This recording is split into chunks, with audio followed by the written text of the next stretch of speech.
Garments কর্মী আমার ওই বোনরা যারা ঘুম থেকে উঠে সকালবেলা লক্ষ লক্ষ পুরুষের সাথে ধাক্কাধাক্কি করে গার্মেন্টসে কাজ করতে যায়, ওদের কি বাবা নেই?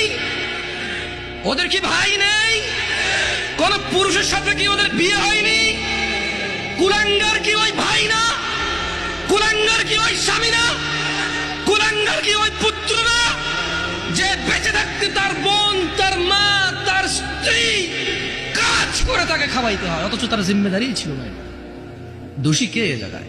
মেয়ের চাইতে বেশি দোষী এখানে ছেলে। এদেশে মহিলাদের কাছে 10টা টাকা থাকে না ভিক্ষা দেওয়ার জন্য? আপনি দেনই নেই কখনো? আপনি দেনই নেই কখনো? দেশের বহু মহিলার কাছে ভিক্ষা দেওয়ার জন্য 5টা টাকা থাকে না। একটা ফকির আসবে 2 টাকা ভিক্ষা দিব, টাকা নাই তার কাছে, আপনি দেন না তাকে। আর ওর বাপ মরে যাওয়ার আগে ইচ্ছা করে মেয়ে পেয়ে গেলে আরেক বেটার পোলা ভাগ পাবে, মেয়ের জামাই আর নাতিরে তো ভোগ করবে, এই ভয়ে বেঁচে থাকা ছেলেদের নামে সব জমি লিখে দিয়ে গেছে। জালেম ওই মেয়েটাকে ফকির মিসকিন করে দিল। আর এর ভাই জমি যতক্ষণ আছে এটা ডাইকা ডাইকা খাওয়াবে, মাসে 2 মাসে ঈদে সান্দে জামা কাপড় সেমাই চিনি এগুলো দিয়ে থাকবে। কেন? জমি দিবে জন্য।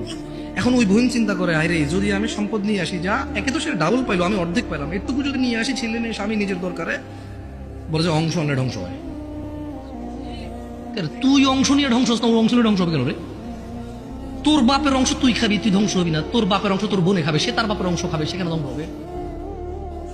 তোকে যা আল্লাহ নির্ধারণ করে দিয়েছে, নির্ধারক আল্লাহ, এখানে তোর অধিকার রেখেছে আল্লাহ, ওই মেয়ের জন্য অধিকার রেখেছে আল্লাহ, তুই খালি ধ্বংস হবি না, ও খালি ধ্বংস হবে কেন রে? এদেশের বাপ ভাই সবাই প্রায় জুলুম করে মেয়ের প্রতি, স্ত্রীর প্রতি, ইভেন মায়ের প্রতি। প্রায় ছেলেরা তাদের বাপকে যেভাবে ভয় পায়, মাকে সেভাবে ভয় পায় না। প্রায় ছেলেরা